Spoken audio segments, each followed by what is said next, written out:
Alhamdulillah wassalatu wassalamu ala Rasulillah wa ala alihi wa sahbihi wa man walah wa la hawla wa la quwwata illa billah. Ikhwani fid din wa akhwati fillah, kaum muslimin yang saya cintai dan saya muliakan, rahimani wa rahimakumullah. Semoga Allah Subhanahu wa taala senantiasa mencurahkan rahmatnya kepada kita sekalian. Pada kesempatan yang mulia ini insyaallah taala kita akan melanjutkan kajian kitab Fadlul Islam atau keutamaan Islam karya Al-Imam Al-Allamah Syekhul Islam Al-Mujahidul Mujaddid Al-Syekh Muhammad bin Abdul Wahhab rahimahullahu taala rahmatan wasi'ah. Kita masih pada bab Fadlul Islam. Bab yang pertama yaitu bab yang menjelaskan kepada kita tentang keutamaan Islam. Masuk pada dalil yang kedua. Qala al-muallif rahimahullah wa qawluhu ta'ala, dan firman Allah Subhanahu wa ta'ala, qul ya ayyuhan nasu in kuntum fi syakkin min dini fala a'budu alladhina ta'buduna min dunillahi walakin a'budu allaha alladhi yatawaffakum. Dalam surat Yunus ayat ke-104. Dan Allah Subhanahu wa taala berfirman, katakanlah wahai manusia, katakanlah wahai Muhammad, wahai sekalian manusia, apabila kalian berada dalam keraguan terhadap agamaku, maka aku tidaklah menyembah apa-apa yang kalian sembah selain Allah Subhanahu wa taala. Akan tetapi aku hanya menyembah Allah Subhanahu wa ta'ala yang mewafatkan kalian.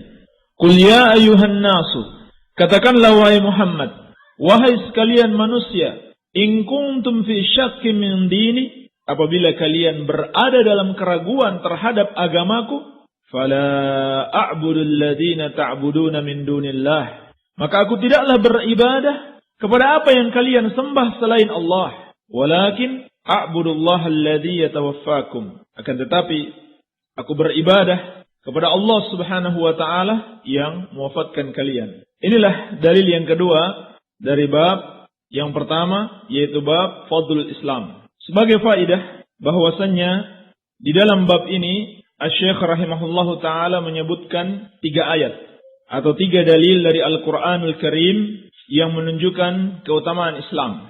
Dan ketiga dalil tersebut yang diajak bicara di dalam ayat-ayat itu dari 3 golongan. Golongan yang pertama, kaum mukminin, disebutkan pada dalil yang pertama yang alhamdulillah sudah kita lewati, surat Al-Maidah ayat ketiga tentang kesempurnaan Islam. Dan golongan yang kedua yang diajak bicara oleh Nabi sallallahu alaihi wasallam di dalam ayat ini sesuai dengan perintah Allah kepada beliau adalah kaum musyrikin, para penyembah berhala. Adapun golongan yang ketiga akan datang pada ayat berikutnya insyaallah taala yang diajak bicara adalah ahlul kitab. Baik. Maka pada dalil yang pertama yang diajak bicara adalah kaum mukminin. Allah jelaskan kepada mereka agama mereka sudah sempurna. Adapun pada ayat ini yang diajak bicara, yang diseru oleh Rasulullah sallallahu alaihi wasallam dengan ucapannya ya ayuhan nas, wahai sekalian manusia, maka mereka itu adalah kaum musyrikin yang dimaksud dengan ayat ini. Dan di dalam ayat ini Allah Subhanahu wa taala menjelaskan hakikat agama Nabi Muhammad sallallahu alaihi wa ala alihi wasallam, bahwa agamanya adalah tauhid yang di dalamnya terkandung 2 rukun, an-nafy wal itsbat.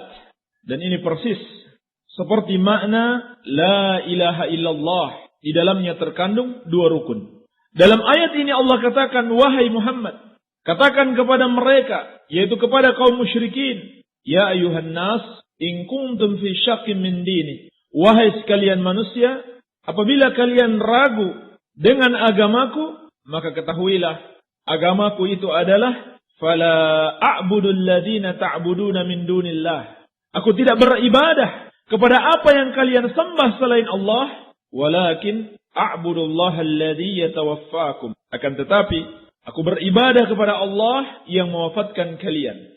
Di dalam ayat ini Allah Subhanahu wa taala mengajarkan kepada kita tauhid yang benar. Bahwasannya tauhid yang benar itu bukanlah sekedar beribadah kepada Allah, atau perbuatan seseorang menyembah Allah, atau seorang mengakui Allah Subhanahu wa taala adalah sesembahannya, tetapi juga harus disertai dengan an-nafyu, penafikan, yaitu seorang meyakini bahwa semua peribadahan kepada selain Allah adalah salah dan semua sesembahan selain Allah adalah batil. Tauhid tidak cukup dengan beribadah kepada Allah saja, tapi juga harus yakin bahwa semua sesembahan selain Allah itu adalah sesembahan yang tidak benar. Apabila seorang mengaku muslim dan dia beribadah kepada Allah, dia sholat 5 waktu, puasa di bulan Ramadan, mengeluarkan zakat, tetapi dalam hatinya dia tidak menganggap salah penyembahan kepada selain Allah, maka dia belum dianggap sebagai seorang muslim. Misalkan dia masih membenarkan penyembahan kepada Nabi Isa alaihissalam atau pada Yesus putra Maryam. Demikian pula penyembahan kepada dewa-dewi, dia masih anggap benar. Dengan alasan apa? Toleransi katanya. Tenggang rasa, saling menghargai. Ini semua alasan-alasan yang batil yang diciptakan oleh orang-orang kafir agar kaum muslimin rusak akidahnya. Ini salah. Ini bukan toleransi yang benar. Ini bukan tenggang rasa atau menghargai orang lain yang benar. Tetapi ini namanya kesyirikan dan kekafiran kepada Allah Subhanahu wa taala. Apabila seorang muslim menganggap tidak apa-apa beribadah kepada selain Allah, tidak masalah beribadah kepada selain Allah, apakah dengan alasan hak asasi manusia, ataukah itu sudah dijamin dalam hukum internasional atau hukum nasional, sama saja. Apabila dia meyakini keyakinan seperti ini, maka dia kafir. Kalau dia tadinya muslim, maka dia murtad, keluar dari Islam. Kalau dia tidak bertobat, maka apabila dia mati, dosanya tidak akan diampuni dan tempatnya kekal di dalam neraka selama-lamanya. Jadi yang dimaksud dengan tauhid harus ada an-nafyu wal itsbat, penafikan dan penetapan. Fala a'budul ladzina ta'buduna min dunillah. Kata Allah, katakan wahai Muhammad, aku tidak beribadah kepada siapapun yang kalian sembah selain Allah. Ini penafikan. Ini makna kalimat la ilaha. Tidak ada sesembahan yang berhak. Kemudian barulah beliau tetapkan, walakin a'budullaha alladzi yatawaffakum. Akan tetapi, aku hanya beribadah kepada Allah yang akan mematikan kalian. Ini makna illallah. Kecuali Allah yang berhak disembah. Hanya Dia satu-satunya zat yang boleh disembah. Adapun selainnya adalah batil. Juga sebagaimana firman Allah, dzalika bi anna Allah huwal haq wa anna ma yad'una min dunihi huwal batil. Dalam surat Al-Hajj. Dialah Allah sesembahan yang hak, adapun yang mereka sembah selainnya adalah batil, adalah salah. Ini keyakinan seorang muslim. Inilah yang maksud dengan tauhid. Dan di sini Nabi sallallahu alaihi wasallam diperintahkan agar mengajarkan kepada kaum musyrikin dan membantah mereka dan mengingatkan mereka agar beribadah kepada Allah Subhanahu wa taala, agar mentauhidkan Allah di dalam uluhiyah, di dalam peribadahan, diingatkan dengan tauhidur rububiyah. Sebab manusia yang meyakini tauhidur rububiyah, yaitu yang mempercayai Allah Subhanahu wa taala sebagai Rabb-Nya, sebagai Rabb yang telah menciptakan dia dan memberikan rezeki kepadanya, serta mencurahkan berbagai macam kenikmatan kepadanya, dan kelak akan mematikannya, maka mestinya yang dia ibadahi hanya Allah Subhanahu wa ta'ala. Mestinya yang dia sembah, yang dia panjatkan doa hanya kepada Allah Subhanahu wa ta'ala.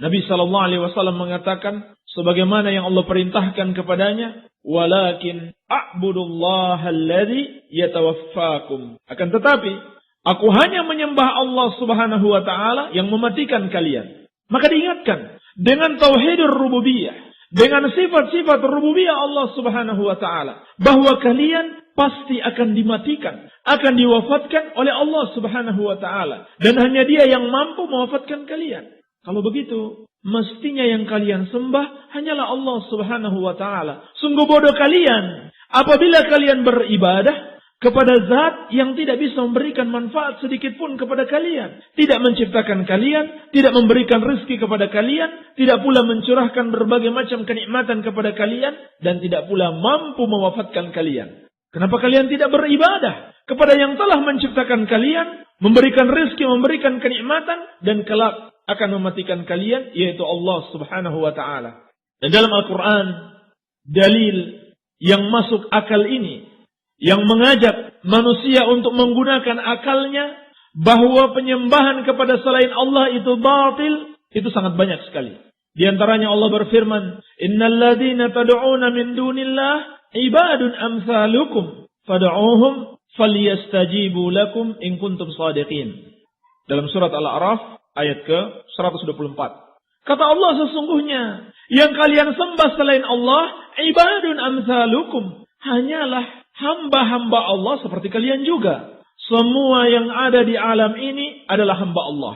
Semua makhluk adalah hamba Allah. Seperti kalian juga, sama-sama hamba Allah.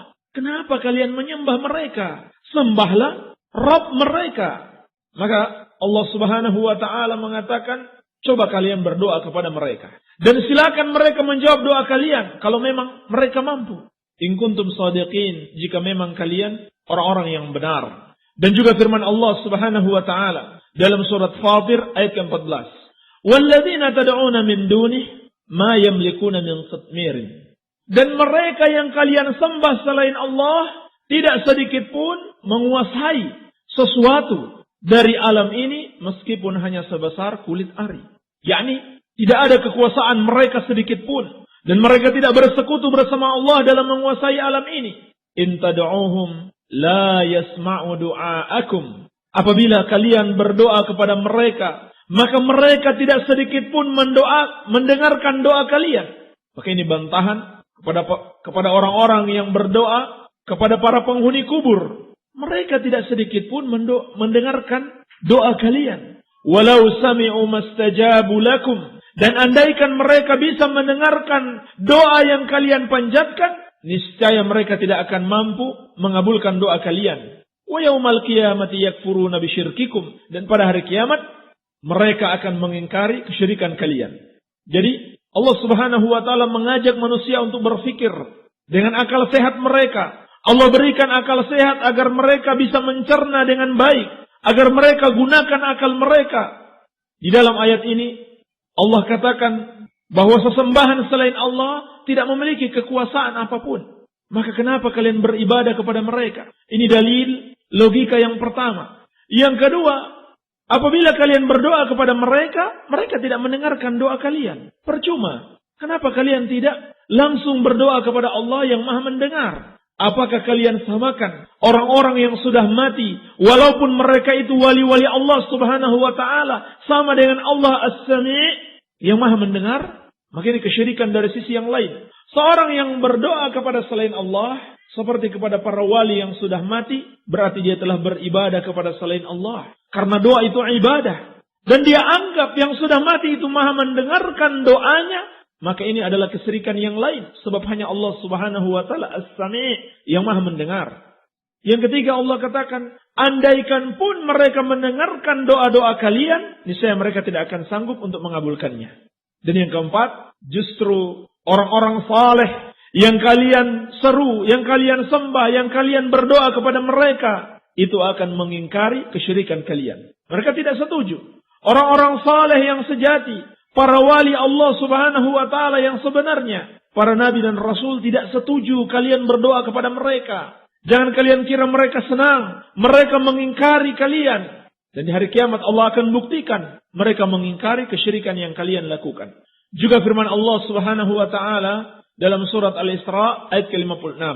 Qul ud'u alladhina za'amtum min dunih fala yamlikuna kashfad durri ankum wala tahwila. Katakan, serulah, panggillah yang kalian sangka dia adalah sesembahan selain Allah. Niscaya mereka itu tidak mampu menghilangkan kemudaratan dari kalian, tidak pula memindahkannya. Maka kenapa kalian berdoa kepada mereka? Padahal hanya Allah Subhanahu wa ta'ala yang mampu menolong kalian, yang mampu melindungi kalian dan menyelamatkan kalian dari berbagai macam mara bahaya. Mestinya hanya Allah Subhanahu wa ta'ala yang kalian sembah. Jadi ini termasuk pelajaran besar yang bisa kita petik, digunakan dan diingatkan dengan tauhidur rububiyah agar mereka sadar untuk beriman dengan tauhidul uluhiyah. Kalau kita yakin Allah yang menciptakan kita, yang memberikan kita rezeki, yang menghidupkan dan mematikan, yang memberikan kemanfaatan, yang melindungi kita, maka tentunya hanya Allah Subhanahu wa ta'ala yang boleh kita sembah. Adapun lebih jelasnya sisi pendalilan yang dimaksudkan oleh Syekh di dalam ayat ini yang menunjukkan kepada kita akan fadlul Islam, keutamaan Islam adalah dilihat dari 3 sisi. Sisi yang pertama, min jihati haqiqatihi.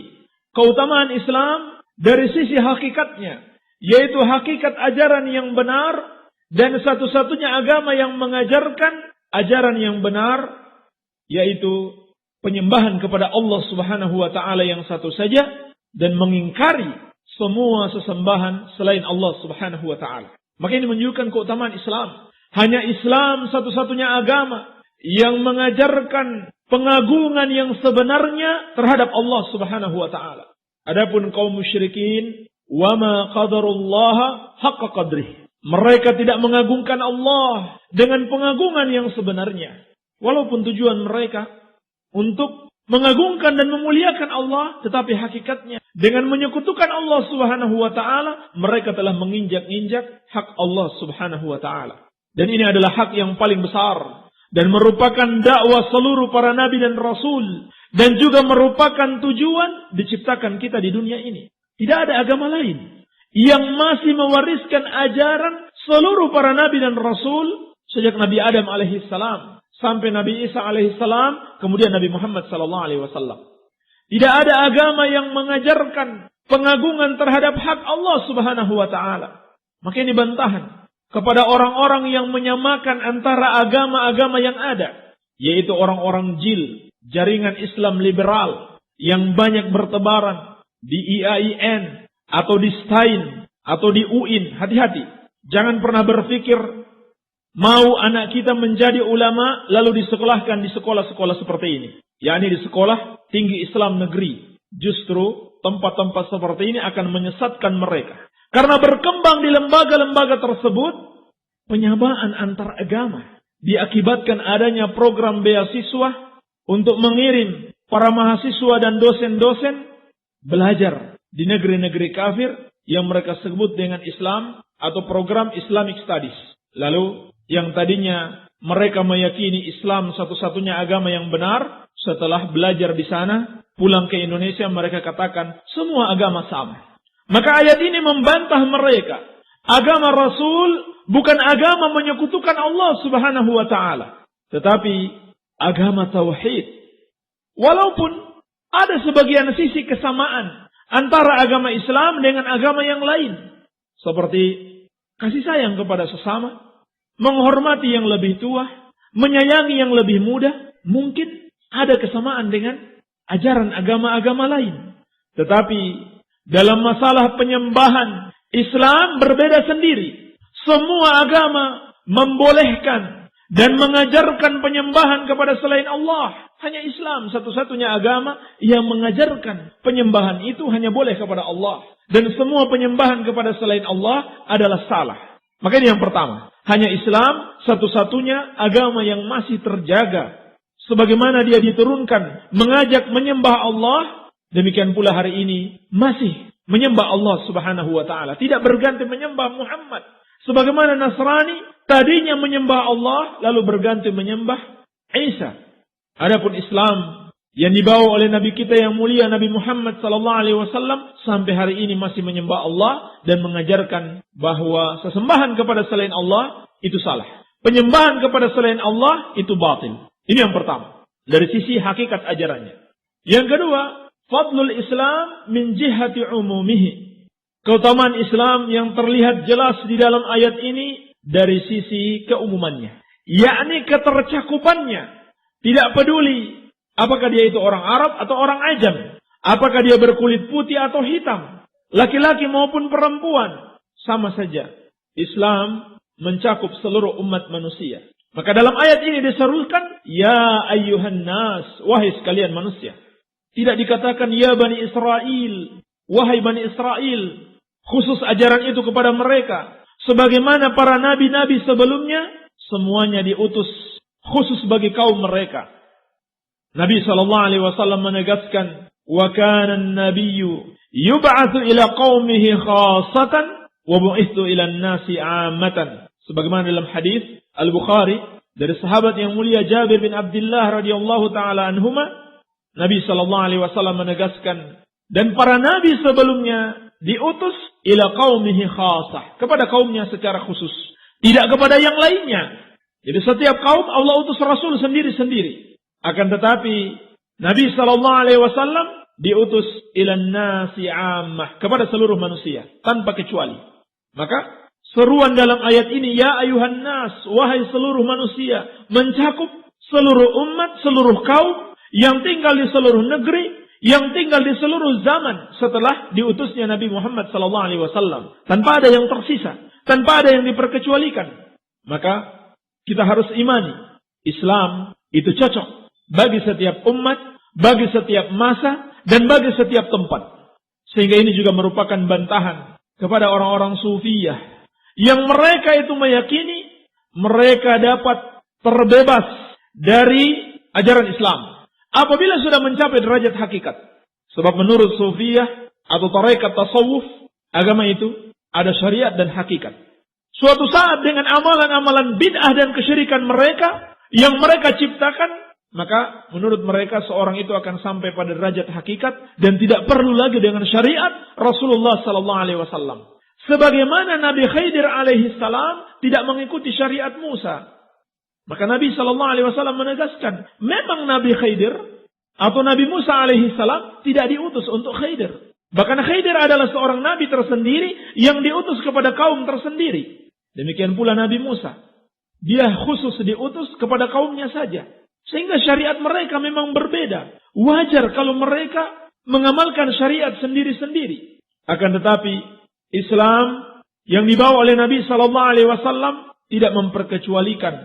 Kalau dia bukan sufi, maka dia cukup sampai syariat. Kalau dia sudah jadi sufi, jadi orang tasawuf, maka dia boleh sampai hakikat. Sehingga dia tidak perlu lagi sholat, tidak perlu puasa, tidak perlu zakat. Bahkan dia boleh berbuat maksiat.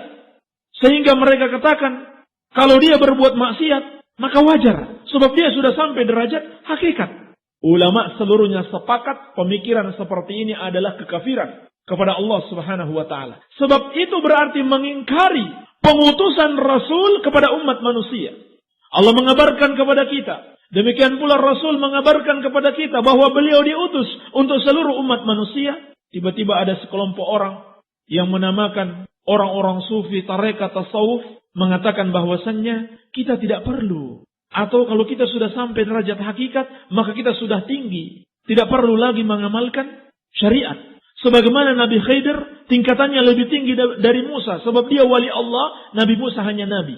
Maka ini ucapan yang batil, yang dihiasi oleh syaitan. Kebatilan mereka dianggap sebagai kebaikan. Dan yang benar, akidah Ahlus Sunnah wal Jamaah, Nabi Khidir alaihissalam adalah Nabi Allah. Karena dia menerima wahyu dari Allah. Dan juga para nabi merupakan wali Allah. Wali Allah adalah orang yang Allah cintai. Sedangkan para nabi adalah orang yang paling Allah cintai. Karena mereka paling bertakwa. Kalau begitu derajat kewalian mereka lebih tinggi daripada wali biasa yang bukan nabi. Maka ini menunjukkan kebodohan mereka. Oleh karena itu ayat ini menjelaskan Islam di antara keutamaannya, keistimewaannya mencakup seluruh umat tanpa terkecuali. Yang ketiga, yang terakhir, fadlul Islam ala ahli. Keutamaan Islam atas pemeluknya. Yakni dengan berpegang teguh dengan Islam, para pemeluknya akan meraih berbagai macam keutamaan, berbagai macam keistimewaan. Di antaranya yang disebutkan dalam ayat ini, apabila seorang berpegang dengan Islam, maka dia akan selamat dari asyukuk, keraguan-keraguan. Kata Allah, "Qul ya ayuhan nasu in kuntum fi syaqin min dini." Katakan wahai Muhammad kepada mereka, wahai manusia, apabila kalian ragu terhadap agamaku, menunjukkan bahwasannya inilah sifat kaum musyrikin, berada dalam keraguan-raguan terhadap Allah Subhanahu wa Ta'ala, terhadap tauhid, terhadap kebenaran utusannya dan ajarannya. Maka apabila seorang berpegang kepada Islam, dia akan selamat dari syubhat, wasyukuk, keraguan-keraguan. Demikian pula dia akan selamat dari syahwat, dengan syarat dia benar-benar berpegang teguh dengan ajaran Islam.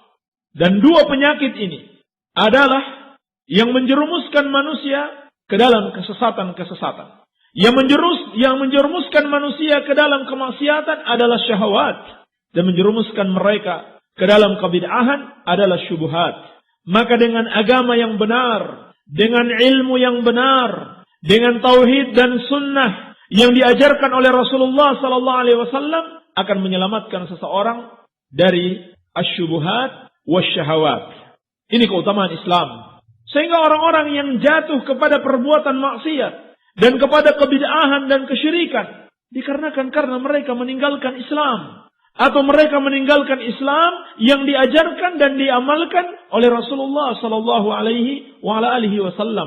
Maka ayat ini menunjukkan Islam yang dimaksudkan oleh Allah Subhanahu wa taala dan yang diridhoi olehnya adalah Islam yang dibawa oleh Rasulullah sallallahu alaihi wasallam, bukan tambahan-tambahan di dalam agama yang dibuat-buat oleh manusia berikutnya setelah kematian Rasulullah sallallahu alaihi wasallam.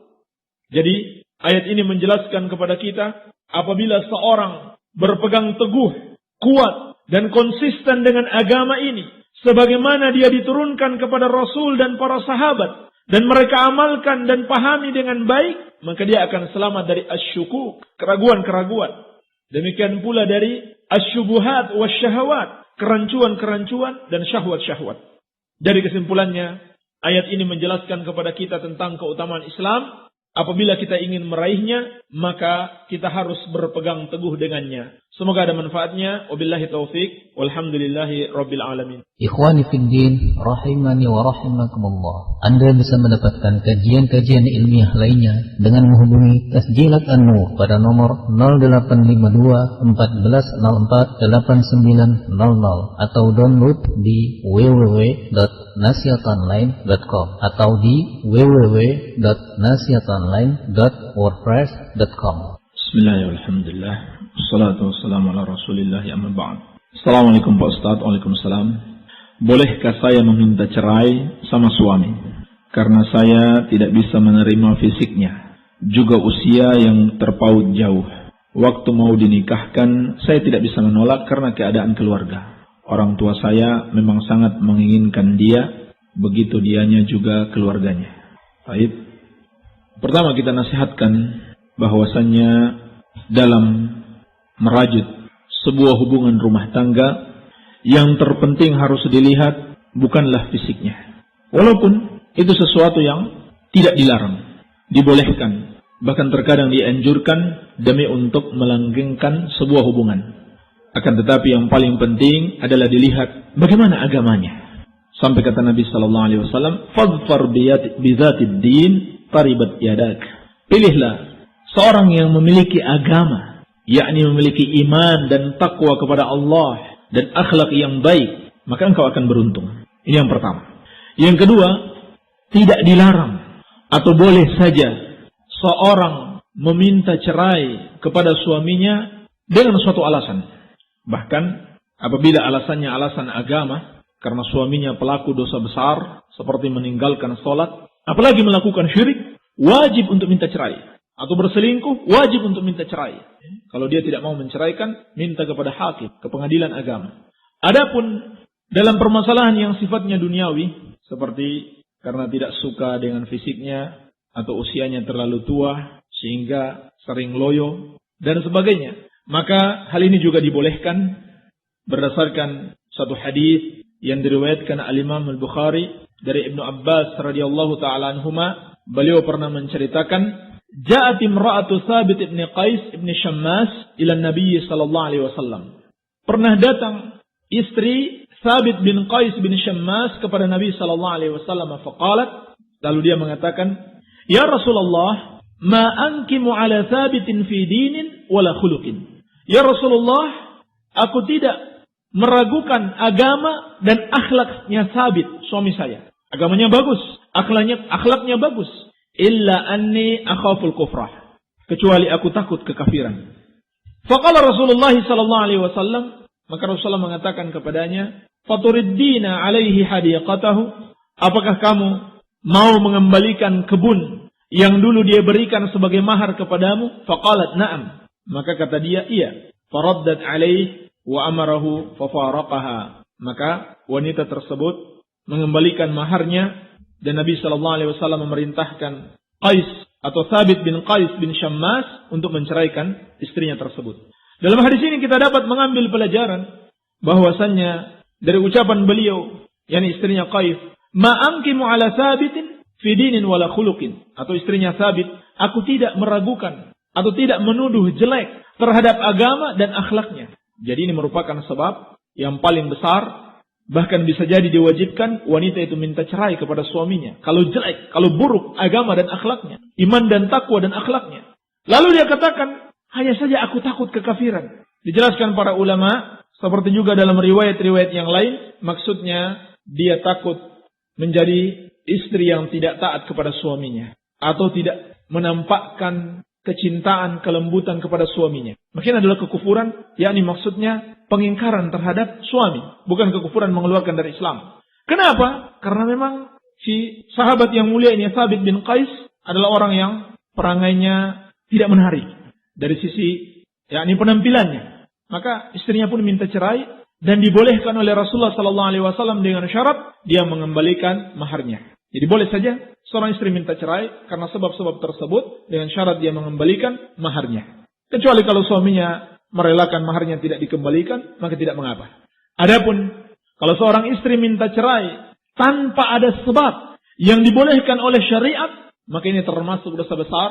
Sebagaimana dalam hadis Abu Daud dari Thauban radhiyallahu taala anhu, Rasulullah sallallahu alaihi wasallam bersabda, "Ayyuma imra'atin sa'alat zawjaha talaqan fi ghairi ma ba'sin faharamun 'alaiha raihatul jannah." Wanita mana saja yang meminta cerai kepada suaminya tanpa ada alasan, maka haram atasnya bau surga. Kita berlindung kepada Allah Subhanahu wa taala dari yang seperti ini. Assalamualaikum Ustaz. Waalaikumsalam. Mohon dijelaskan tentang wali songo dalam dakwahnya. Kita katakan yang pertama, sejarah yang kita baca tentang wali songo atau wali-wali yang lainnya yang dulu menyebarkan Islam di Indonesia adalah sejarah yang sulit dibuktikan kebenarannya. Yakni rincian kisah-kisah tersebut banyak sekali yang tidak bisa kita buktikan kebenarannya. Sebab dalam sejarah tersebut tidak ada sanadnya. Berbeda dengan para ulama ketika menulis sejarah, menulis kisah Rasulullah sallallahu alaihi wasallam, kisah Abu Bakar, Umar, Utsman dan sebagainya, itu selalu disertai dengan sanad cerita, yakni kumpulan rawi yang meriwayatkan kisah tersebut adalah orang-orang yang dapat dipercaya. Sehingga sejarahnya itu valid, tidak diragukan lagi. Oleh karenanya, tidak terlalu penting bagi kita untuk mengetahui bagaimana sebetulnya dakwah wali songo. Namun yang paling penting bagi kita adalah memahami bahwa dakwah siapapun, termasuk wali songo dan yang lainnya, itu bukan dalil. Bukan dalil untuk melegalkan sebuah amalan yang kita lakukan hari ini. Betapapun kita menghormati wali songo atau wali-wali yang lainnya, tetapi apa yang mereka lakukan itu bukan dalil. Kalau mereka salah dianggap salah, mereka benar dianggap benar. Jangan mereka salah dianggap benar. Atau sebaliknya mereka benar dianggap salah. Karena dalil apabila menyepakati Al-Quran wa Sunnah. Atau kebenaran apabila menyepakati dalil. Yaitu Al-Quran wa Sunnah. Itu dalil kita. Yang diwariskan oleh Rasulullah SAW. Bukan diwariskan oleh wali songo. Tetapi diwariskan oleh Rasulullah SAW. Seperti sabda beliau, "Taraktu fiikum amrayni ma in tamassaktum bihima lan tadillu abadan, kitab Allah wa sunnata rasulih." Aku tinggalkan kepada kalian dua perkara. Apabila kalian berpegang teguh dengan dua perkara tersebut, maka kalian tidak akan tersesat selama-lamanya. Yaitu kitab Allah Al-Quran wa Sunnah. Demikian pula, Nabi SAW memerintahkan kita untuk mengikuti manusia setelah beliau adalah para sahabatnya, bukan wali songo. Tapi sahabat-sahabat beliau. Alaikum bisunnati wa sunnatil khulafair rasyidin al-mahdiyyin min ba'di. Berpegang teguhlah kalian dengan sunnahku dan sunnah al-khulafaur rasyidin, yaitu Abu Bakar, Umar, Utsman dan Ali dan pengikut-pengikut mereka yang mereka itu telah mendapatkan hidayah Ikuti mereka setelah kematianku, kata Rasulullah sallallahu alaihi wasallam. Bukan mengikuti selain mereka. Baik, wallahu a'lam. Bismillah Ustaz, kenapa Allah itu menampakkan aib kejelekan-kejelekan di hadapan manusia dan seakan menjadi orang yang paling hina dan malah juga telah dihina manusia lainnya dengan aib tersebut. Padahal kejelekan-kejelekan itu telah terjaga rapat-rapat. Nasihatkan agar bisa menerima semua ini dengan keimanan yang benar. Semoga Allah mengampuni atas dosa yang telah lalu. Hafsah Restu. Baik. Bahkan sebaliknya, Allah Subhanahu wa ta'ala memerintahkan manusia untuk menutup kejelekan-kejelekan dia sendiri dan menutup kejelekan orang lain. Man sataran nas satarahullahu yaumal qiyamah. Bahkan Allah menjanjikan, barang siapa menjaga aib-aib orang, aib-aib kaum muslimin, Allah akan menjaga aib-aibnya pada hari kiamat. Wa man satara musliman satarahullahu yaumal qiyamah. Jadi Allah tidak menampakkan aib-aib seseorang kecuali karena orang itu sendiri yang mau menampakkan aib-aibnya atau kezaliman yang dilakukan oleh orang lain. Tetapi sebaliknya Allah Subhanahu wa taala memerintahkan kaum muslimin untuk saling menutup aib antara satu dengan yang lainnya. Bahkan Allah murka kepada orang yang berbuat dosa, lalu dia tampakkan aibnya sendiri. Dia sebarkan aibnya. Seperti dalam hadis Bukhari dan Muslim dari Abi Hurairah radhiyallahu anhu, Nabi sallallahu alaihi wasallam bersabda, "Kullu ummati mu'afan illa al-mujahirin." Setiap umatku akan diampuni kecuali orang yang menampakkan dosa-dosa mereka. Wa inna minal majanah, dan termasuk perbuatan yang tidak waras, an ya'mala ar-rajulu bil-laili 'amalan thumma yusbiha wa qad satarahu Allah fayaqul ya fulan amiltul bariha kada wa kada. Termasuk ketidakwarasan atau kejelekan seorang melakukan amalan yang jelek, melakukan dosa di waktu malam, kemudian masuk waktu pagi dalam keadaan Allah telah menutupi dosa-dosanya. Lalu dia sendiri menceritakan kepada orang lain dengan mengatakan, wahai fulan, tadi malam saya melakukan ini dan itu. Diceritakan perzinahannya, diceritakan minuman khamar yang dia minum, diceritakan dosa-dosanya dengan bangga. Wa qad bata yasturuhu rabbuhu wa yusbihu yakshifu sitrallahi anhu. Padahal dia menginap pada malam itu, tidur pada malam itu dalam keadaan Allah menutup aibnya, dan masuk waktu pagi dia sendiri yang membuka tutupan Allah Subhanahu wa taala tersebut. Jadi justru sebaliknya, Allah Subhanahu wa taala memerintahkan manusia yang berbuat dosa menutup aibnya sendiri. Jangan disampaikan. Bahkan dengan sebab itu seringkali terjadi perceraian antara suami istri. Suami yang naudzubillah, kita berlindung kepada Allah, mungkin dulu sebelum mendapatkan hidayah dia pernah berzina. Setelah menikah dia ceritakan kepada istrinya. Akhirnya istrinya minta cerai. Tidak rela kalau suaminya pernah berzina. Atau sebaliknya, istri yang dulu terjerumus dalam perbuatan zina lalu dia ceritakan kepada suaminya. Dan suaminya juga bukan orang yang pemaaf. Bukan orang yang memahami betapa besarnya rahmat Allah yang mengampuni dosa apapun. Pada akhirnya terjadi apa? Perceraian. Maka Allah Subhanahu wa taala perintahkan aib-aib itu untuk ditutup, ya, bukan dibuka. Barangkali yang dimaksudkan dalam pertanyaan ini berkenaan dengan adanya hukuman had bagi para pezina yang kita bahas beberapa hari yang lalu. Maka sesungguhnya dalam penegakan had itu bukan tujuannya menampakkan aib seseorang, tetapi tujuannya justru sebaliknya adalah rahmat dan kasih sayang Allah Subhanahu wa taala.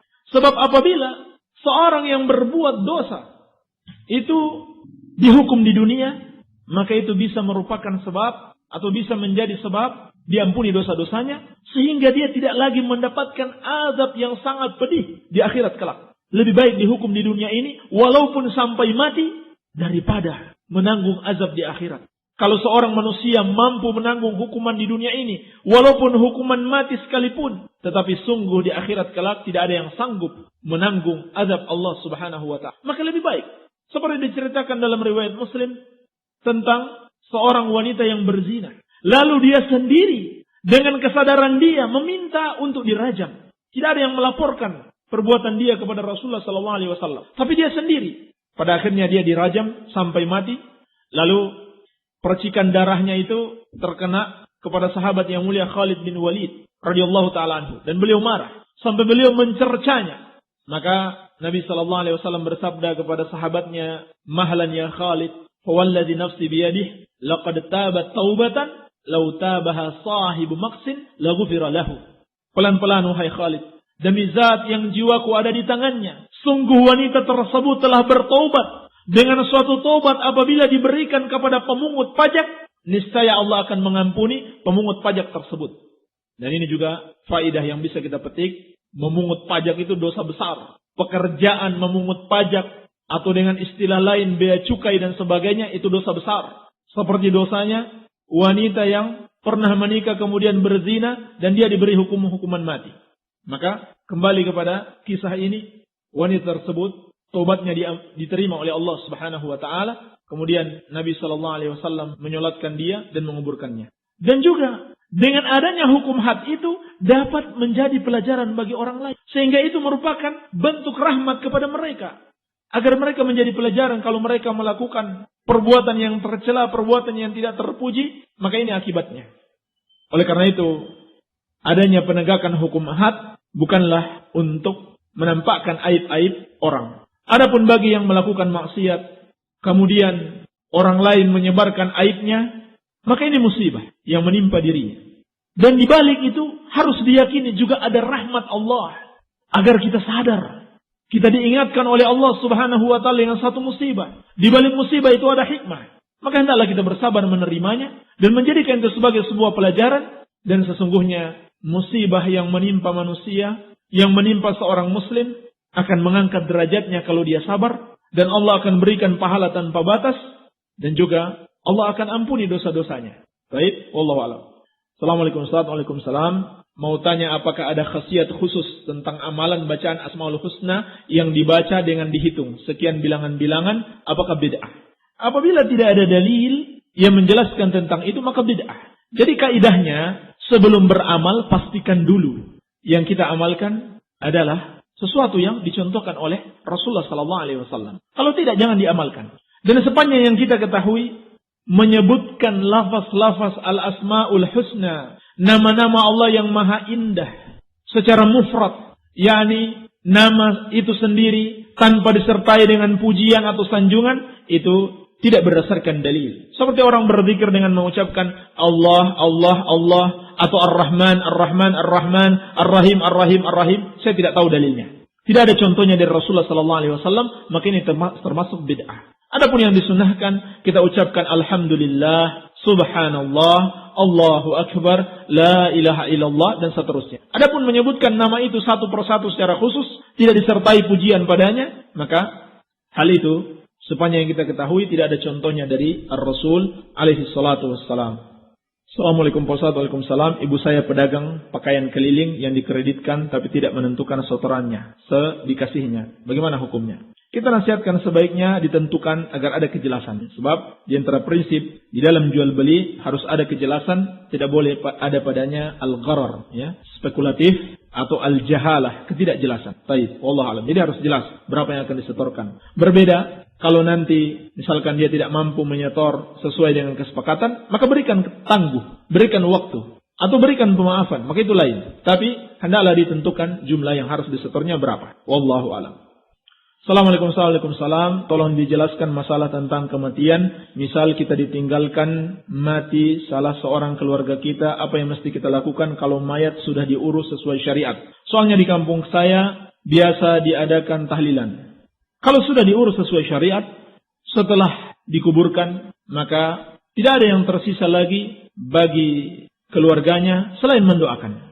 Demikian pula mengurus warisannya dan juga menyelesaikan hutang-hutangnya dan memenuhi wasiatnya. Ini yang perlu diperhatikan. Memenuhi wasiatnya, misalkan dia berwasiat sebagian hartaku dan aturannya maksimal sepertiga diwakafkan kepada anak-anak yatim atau kepada para talabatul ilm, para penuntut ilmu. Maka ini kewajiban bagi keluarga yang ditinggalkan. Demikian pula membagi warisnya, harta warisannya sesuai syariat.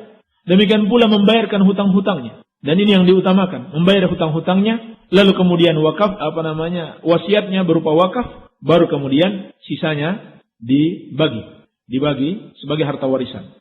Ini harus diselesaikan. Lalu setelah itu tinggal memperbanyak doa. Semoga Allah Subhanahu wa taala mengampuni dia. Demikian pula boleh berpuasa untuk membayarkan hutang puasanya apabila dia meninggalkannya karena suatu udzur syar'i dan dia sudah mampu untuk mengqada puasanya tapi belum sempat dia qada, maka dibolehkan untuk berpuasa baginya. Demikian pula melakukan haji dan juga bersedekah atas namanya. Ini diantara hal-hal yang disyariatkan bagi keluarga yang ditinggalkan orang yang meninggal dunia. Adapun mengadakan tahlilan atau selamatan kematian 3 hari, 7 hari, 40 hari dan sebagainya, maka ini bid'ah, mengada-ngada di dalam agama. Demikian pula ini adalah tasyabbuh kepada ajaran-ajaran Hindu. Baik. Pak Ustaz, saya mau bertanya, wiridan Ismul A'zam, salawat nuraniyah, kitab Dalailul Khairat, hijib-hijib, terus dari H. Muhammad Toha Bandung, Y. Abdul Jabbar, itu semua gimana? Semuanya bid'ah. Bahkan sebagian mengandung kesyirikan, yaitu pujian berlebih-lebihan kepada Rasulullah SAW sampai menganggap beliau derajatnya, kedudukannya sebagaimana Allah Subhanahu wa taala yang dapat kita harapkan kemanfaatan dan takutkan kemudaratan dan dapat kita panjatkan doa kepadanya. Ini semua adalah bid'ah, tidak ada contohnya dari Rasulullah SAW, bahkan sebagiannya termasuk kesyirikan. Baik, Pak Ustaz, daging akikah yang benar dibagikannya jika sudah matang apa masih mentah boleh? Tidak ada masalah. Masih mentah atau sudah matang tidak ada masalah.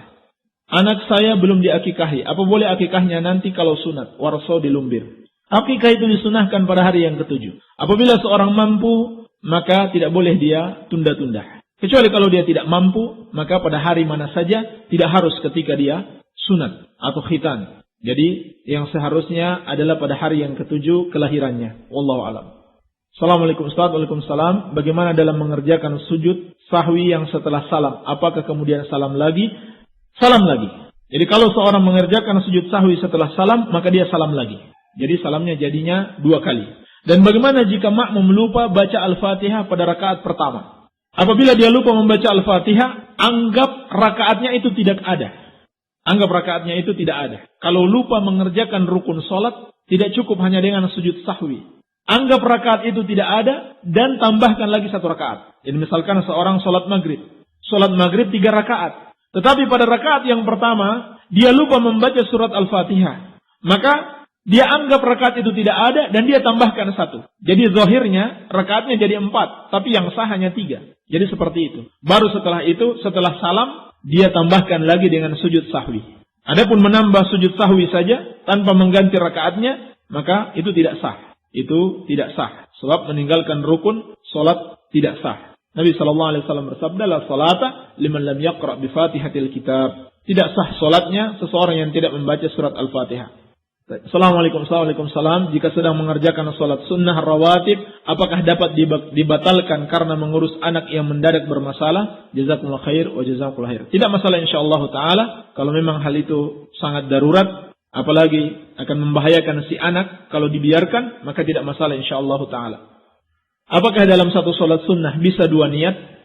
Hal ini mengacu kepada haji dan umroh yang dikerjakan secara bersamaan. Minta doanya supaya anak dan keluarga dapat mengikuti salaf warso di Lumbir. Kita saling mendoakan insyaallah ta'ala. Semoga Allah Subhanahu wa ta'ala memberikan keteguhan hati untuk mengikuti generasi salaf, yaitu generasi Rasulullah SAW dan para sahabatnya. Adapun satu solat sunnah dengan 2 niat, maka dibedakan para ulama antara solat laisa maksudan bidzatihi wa maqsudan bidzatihi. Dibedakan antara solat yang dimaksudkan pada zatnya dan tidak dimaksudkan pada zatnya. Untuk memahami kaidah ini kita berikan contoh. Menggabungkan 2 solat sunnah yang tidak dimaksudkan pada zatnya seperti menggabungkan antara solat sunnah wudu dan solat tahiyatul masjid. Maka ini boleh. Kenapa dikatakan tidak dimaksudkan pada zatnya? Karena Nabi SAW mengatakan, barang siapa yang masuk masjid, janganlah dia duduk sebelum dia solat 2 rakaat. Nabi tidak mengatakan solat 2 rakaat itu solat apa. Jadi yang penting solatnya 2 rakaat. Apakah 2 rakaat wudu atau 2 rakaat subuh solat wajib, itu sudah termasuk. Maka hal ini bisa disatukan sekaligus niatnya. Adapun solat yang dimaksudkan secara sendiri-sendiri seperti solat rawatib qabliyah dan ba'diyah, maka tidak mungkin digabung. Baik. Kemudian dikatakan mengacu kepada haji dan umroh yang dikerjakan secara bersamaan. Sebetulnya dikerjakan tidak bersamaan antara haji dan umroh. Sebab orang yang melakukan haji tamattu atau haji qiran, itu sebetulnya dia mengerjakan umroh dulu pada bulan-bulan haji. Lalu kemudian setelah masuk hari-hari haji, yaitu mulai tanggal 8 Zulhijjah, baru dia mulai berihram untuk haji kembali. Atau kalau dia hajinya qiran, berarti dia sudah tetap berada dalam ihramnya. Kalau haji tamattu, setelah dia melakukan umrah, maka dia tahallul, setelah itu dia halal. Lalu nanti pada tanggal 8 Zulhijjah dia melakukan ihram kembali. Jadi tidak bersamaan, ya. Tetapi umrah dulu kemudian haji. Wallahu a'lam. Assalamualaikum Ustaz. Waalaikumsalam. Mohon disampaikan manhaj Ahlus Sunnah Salafiyun tidak termasuk yang membenarkan kedustaan dan membantu imaratus sufaha seperti dalam hadis ini. Sayang hadisnya tidak disebutkan ya. Baik. Barangkali terpotong SMS-nya. Barangkali yang dimaksudkan di sini adalah syubhat Khawarij, di mana mereka menuduh Ahlus Sunnah wal Jamaah atau Salafiyun adalah orang-orang yang membantu kezaliman pemerintah atau minimalnya mendiamkan kezaliman yang dilakukan oleh suatu pemerintah yang zalim. Maka kita katakan kepada mereka, kalian dusta, kalian salah, kalian membodohi umat. Ahlus Sunnah wal Jamaah Salafiyun tidak sedikit pun membantu atau mendiamkan kezaliman yang dilakukan oleh penguasa, apalagi kedustaan mereka. Ahlus Sunnah hanya mentaati penguasa apabila yang diperintahkan itu adalah suatu yang tidak bertentangan dengan syariat. Oleh karena itu ulama Salafiyun ketika menafsirkan firman Allah, ati'ullaha wa ati'ur rasul wa ulil amri minkum, taatlah kepada Allah dan taatlah kepada Rasul dan kepada para pemimpin kalian. Maka dijelaskan para ulama Salafiyun, kata ati'u, taatlah, itu hanya disebutkan 2 kali. Padahal yang disuruh taat adalah 3, yaitu Allah, Rasul, dan pemimpin. Tapi kata ati'u, taatlah, hanya disebutkan 2 kali, yaitu hanya kepada Allah dan Rasul. Ati'ullah wa ati'ur Rasul. Kemudian pada ulil amri minkum tidak disebutkan lagi ati'u, cuman dikatakan wa ulil amri minkum, dan kepada pemimpin kalian. Ulama Salafiyun menjelaskan ini maknanya apa? Ketaatan kepada pemimpin harus dalam lingkup ketaatan kepada Allah dan Rasulnya. Dia tidak berdiri sendiri. Ini yang dijelaskan para ulama Ahlus Sunnah. Ketaatan kepada para pemimpin harus dalam lingkup ketaatan kepada Allah dan Rasulnya. Apabila dia telah keluar, yakni perkara yang kita taati itu bertentangan dengan ketaatan kepada Allah dan Rasulnya, maka tidak boleh kita taati. Seperti juga ditegaskan Nabi SAW, la ta'ata li makhluqin fi maksiatil khaliq. Tidak ada ketaatan kepada makhluk dalam maksiat kepada Allah Al-Khaliq. Maka ulama Ahlus Sunnah wal Jamaah yang sejati, ulama Salafiyun itu tidak taat kepada pemerintah dalam segala keadaan. Tetapi hanya dalam keadaan yang tidak bertentangan dengan syariat Allah. Hanya saja bedanya dalam menyikapi penguasa yang salah, penguasa yang zalim. Ahlus Sunnah itu tidak melakukan pemberontakan selama dia masih muslim. Atau kalau dia sudah sampai kafir, boleh memberontak kalau memenuhi syarat-syaratnya, bukan secara serampangan. Inilah Ahlus Sunnah wal Jamaah. Ketika kita tidak mengikuti kebiasaan Khawarij, yaitu mengkritik penguasa terang-terangan dan melakukan demonstrasi-demonstrasi, bahkan berbicara tentang aib-aib penguasa di mimbar-mimbar Jumat atau majelis-majelis ilmu, maka kita dituduh berarti membantu penguasa atau kaki tangan penguasa dan sebagainya. Padahal kita tidak pernah digaji oleh penguasa. Kita juga tidak pernah mendapatkan sogokan dari penguasa. Bukan karena itu, tetapi karena mentaati perintah Rasul sallallahu alaihi wasallam, man arada an yansaha lidhi sultan falayubdihi alaniyatan. Barang siapa yang mau menasihati penguasa, jangan dia tampakkan secara terang-terangan. Demikian pula yang dilakukan para sahabat, seperti yang dilakukan Usama bin Zaid radhiyallahu taala anhuma dalam menasihati Utsman. Ketika ada pegawai Utsman yang harus dipecat dikarenakan minum khamar, maka dinasihati secara empat mata. Kemudian ketika orang-orang Khawarij tidak puas dengan apa yang dilakukan sahabat dalam menasihati Utsman, mereka berdemo. Mereka demo dan mereka provokasi masyarakat untuk berdemo. Dan kebanyakan yang mereka katakan adalah dusta. Mereka katakan Utsman begini dan begitu, padahal tidak. Pada akhirnya apa yang terjadi adalah pembunuhan Utsman bin Affan radhiyallahu taala anhu. Jadi jelaskan seperti itu, wallahu alam. Apakah boleh makan daging kucing dan tupai? Yang pertama, daging kucing hukumnya haram. Sebab di dalam riwayat Muslim dari Abu Zubair Beliau mengatakan, Sa'altu Jabiran an samanil kalbi was sanur. Aku pernah bertanya kepada sahabat Jabir bin Abdullah radhiyallahu taala anhuma tentang harga anjing dan kucing, yakni memperjualbelikannya. Qala zajaran nabiyyu an dzalik. Maka beliau mengatakan Nabi sallallahu alaihi wasallam telah mengingatkan hal itu, yakni maksudnya mencela, melarang. Jadi tidak boleh jual beli anjing maupun kucing. Apakah kucing Persia atau kucing lokal, kucing internasional dan sebagainya, sama saja, tidak boleh. Kalau begitu haram juga dimakan. Sebab dalam hadis Ibnu Abbas yang diriwayatkan oleh Imam Abu Dawud dan disahihkan oleh Syekh Al-Albani rahimahullah, Nabi sallallahu alaihi wasallam bersabda, "Innallaha idza harrama syai'an harrama tsamanahu." Sesungguhnya Allah apabila mengharamkan sesuatu, Allah haramkan juga harganya. Jadi ketika Allah mengharamkan harganya, mengharamkan jual belinya, berarti sesuatu itu sudah diharamkan. Maka tidak boleh makan kucing, tidak boleh memperjualbelikannya. Demikian pula anjing.